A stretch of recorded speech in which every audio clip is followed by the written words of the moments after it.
Eu me chamo Clemente Dias Werner. Nasci no dia 24 de março de 1933 em Presidente Soares, atualmente Alto Jequitibá. Meu pai, Osório Carlos Werner. Minha mãe, Floricena Dias Werner. Eu não sei quando foi inaugurada, mas ela funcionou com trens cargueiros e trens de passageiros. Havia aqui um trem cargueiro que funcionava vinha de Manhuaçu, passava aqui em Jequitibá às 7 horas da manhã, indo para Carangola, e voltava passando em Jequitibá às 18 horas. E uma coisa curiosa, em Jequitibá era o ponto de jantar. E havia também o trem noturno, uma vez por semana. Saía de Manhuaçu sábado, passava aqui mais ou menos às 13 horas, indo para o Rio de Janeiro. Ele rodava o resto da tarde, a noite inteira e um pedaço do domingo para chegar na estação do Rio de Janeiro. E esse trem voltava, saía do Rio quinta-feira, passava aqui às sextas-feiras, indo para Manhuaçu. Esse trem funcionava uma vez por semana. O trem misto, carga e passageiros, funcionava todos os dias.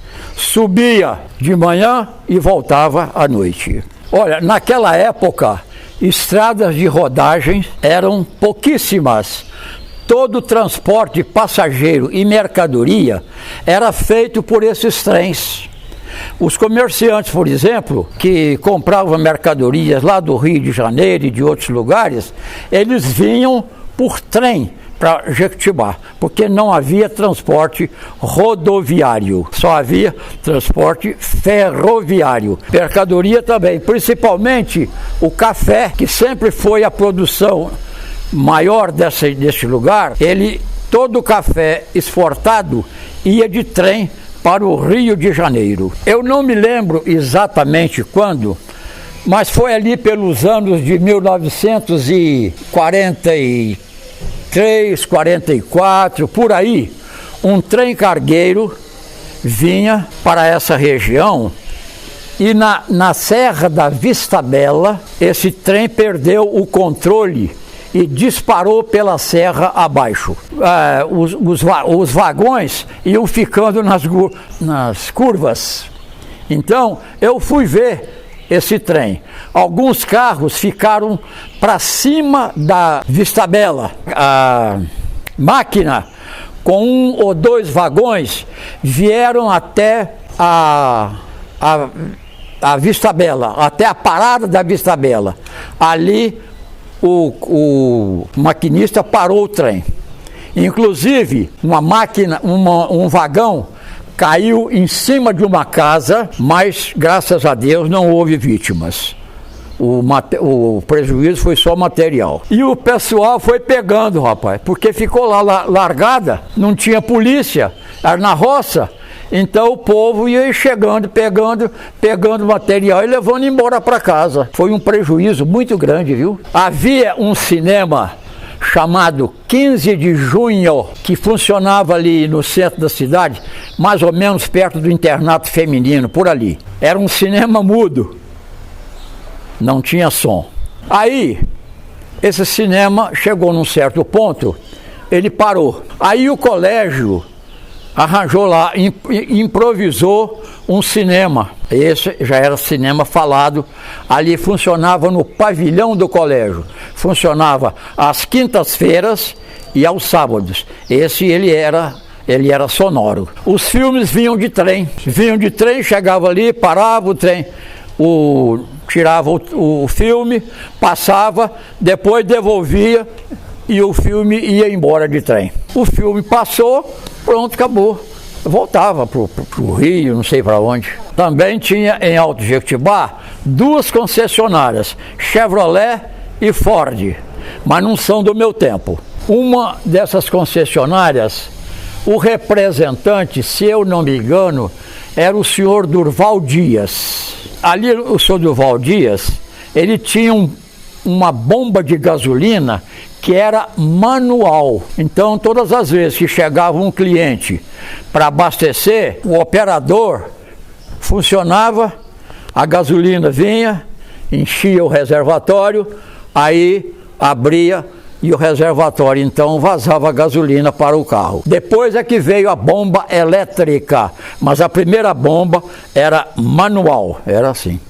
O senhor Durval vendia de tudo, vendia carro, vendia secos, vendia molhados, era uma loja grande. A igreja presbiteriana, durante muitos anos, manteve uma banda de música.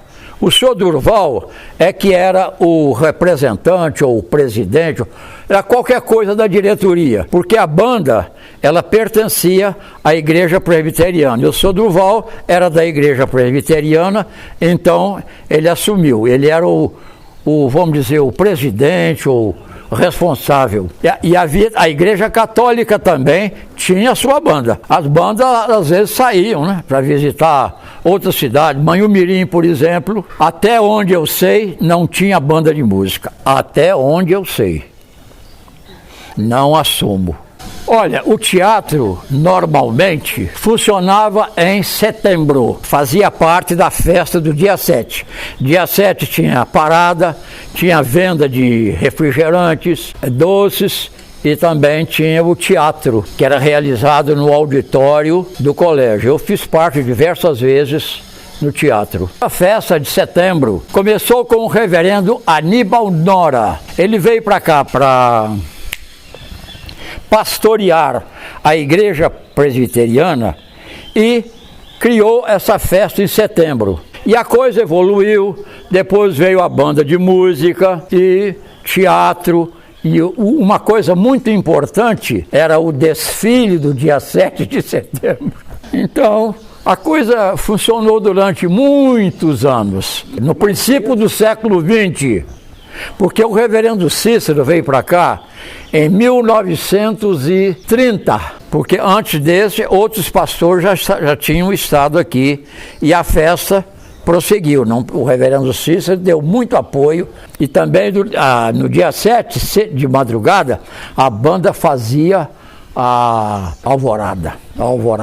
No meu tempo de aluno, nós tínhamos desfile todo sábado. Nos sábados, as aulas eram de 30 minutos, porque havia as aulas e um tempo era reservado para o ensaio de desfile, com tambores, e nós começávamos em março, então quando chegava em setembro, na época do desfile, o negócio funcionava de uma maneira muito maravilhosa. Os desfiles marcaram época em Jequitibá. Alinhamento, cobertura, disciplina, tudo. E depois do desfile, os alunos se reuniam no auditório para a sessão solene, com discursos, hinos, hasteamento da bandeira. O reverendo Cícero, ele dava muita importância à formação cívica dos alunos. Então nós tínhamos os ensaios todos os sábados e no dia 7 de setembro era a famosa parada do dia 7. Olha, havia no internato muitos alunos. Eu fui interno aqui e o meu número no internato era 339. Eu fui interno 2 anos por aí. O colégio tinha internato e externato. Nós tínhamos aqui alunos de Carangola, de Manhumirim, Manhuaçu, Caratinga, Valadares e outras cidades por aí, inclusive do Rio de Janeiro. E acontecia uma coisa curiosa. Quando terminava as aulas, o reverendo Cícero requisitava uma classe só para transportar os internos, que eram muitos do Rio de Janeiro, de Carangola, e outras cidades. Havia muitos alunos, rapaz, um número certo, a gente não pode expressar, porque isso tem muito tempo. Eu só sei que o meu número no internato era 339. Pra você ver o número de alunos que tinha, era muita gente. Aquele refeitório era cheio de mesas, cada mesa tinha 10 alunos. Aqui em Presidente Soares funcionava um táxi aéreo daqui para Belo Horizonte. Então vinha aviões diários, aviões de quatro lugares, e os aviões, além dos passageiros, traziam também jornal de Belo Horizonte. O pessoal daqui lia jornal do dia de Belo Horizonte, porque ele vinha pelo avião todo dia. Havia o tiro de guerra, formação militar. Era uma formação militar um pouco modesta, mas era melhor do que nada. Dava certificado. Eu fiz o tiro de guerra, eu pertenci à última turma do tiro de guerra em Jequitibá, 1952. Nós tínhamos instruções todo dia. A sede era ali em frente ao Banco do Estado. Eu devo muito ao reverendo Cícero, porque todos os dias nós tínhamos as nossas reuniões lá no pavilhão, e o reverendo Cícero, ele cuidava muito dessa formação. Ele não fazia proselitismo religioso. Ele nunca dizia assim, vocês têm que deixar a igreja tal e para a igreja tal. Não. Todos os dias nós tínhamos as nossas reuniões, nós cantávamos, e o reverendo Cícero lia lá 1 ou 2 ou 3 versículos na palavra de Deus e fazia uma exposição mostrando os valores morais e espirituais, mas sem a preocupação de fazer proselitismo. Ele nunca proibiu a aluna ir para essa ou aquela igreja. Então, a experiência que eu tenho é que eu peguei dele e eu procurei passar isso para os meus alunos. Olha, uma coisa que é muito importante para todos nós brasileiros é a obediência às leis. As leis foram criadas para serem obedecidas, não para serem transgredidas. Essa é a mensagem que eu digo. Eu não falo nada sobre religião, porque religião é uma coisa muito particular. Mas o temor a Deus, o respeito às leis espirituais, isso é uma necessidade para todos, não importa a religião. Qualquer religião ensina o certo. Então, é essa a mensagem que eu deixo.